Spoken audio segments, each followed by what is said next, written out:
What's up everybody, in this video I'm going to talk about how to set up the DJI Action 6. So I just tested out this camera in Brazil, mainly in Rio de Janeiro.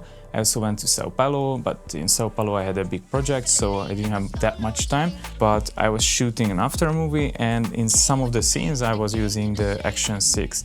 And mainly back in the day I used it for POV content or something like that.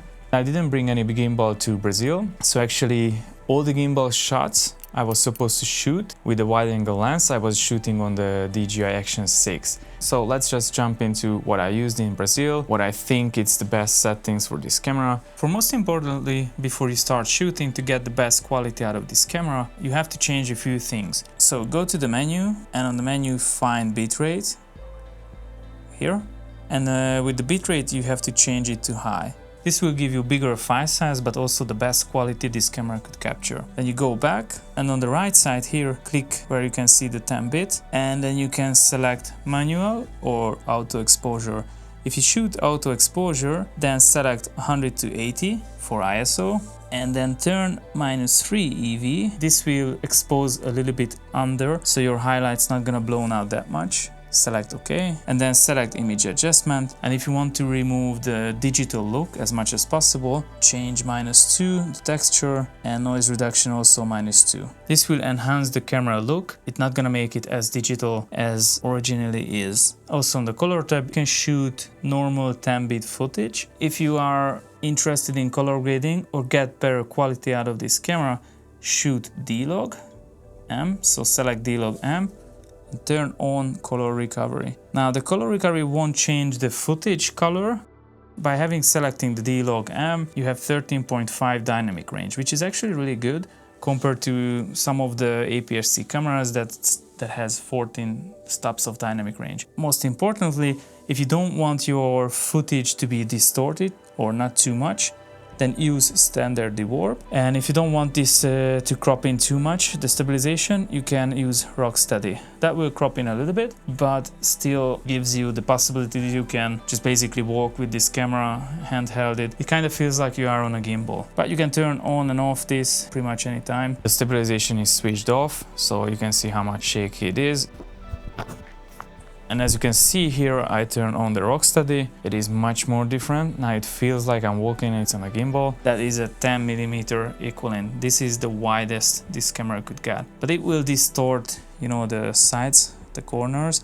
It will be obviously kind of like this fisheye-ish. If you want to turn this off, you just go to standard dewarp, and then you can turn on and off Rocksteady mode. I was shooting it with these exact settings with standard dewarp and Rocksteady in Sao Paulo, and I got pretty amazing results for this camera, size and everything, so I'm really satisfied with it. So I captured some of the night shots as well. I didn't shoot too much in night scenarios, so I don't have too much references to that, and I didn't use it either, but I just captured a few, so here is some example. You can also create your custom presets. So after you select and set up everything, the frame rate, resolution, colors and everything, you can go to the menu here and click on this.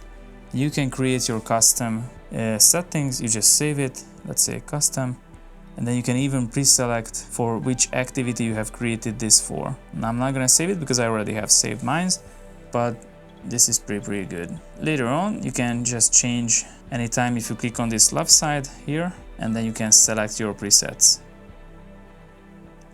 There you go.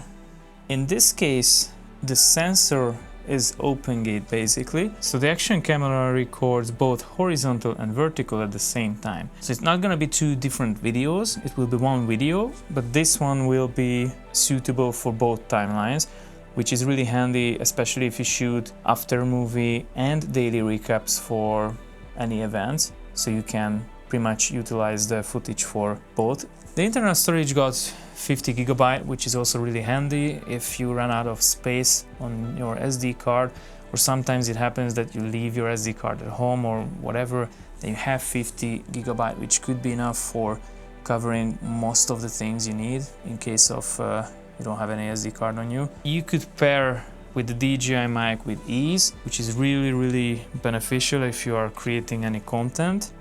Let's say I click on TX2, you need to turn this on So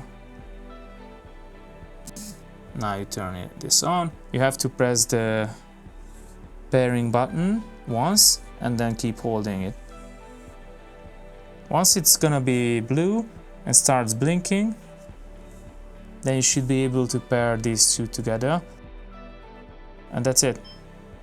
As you can see, it's already paired, and as you can see here, the audio just sync together.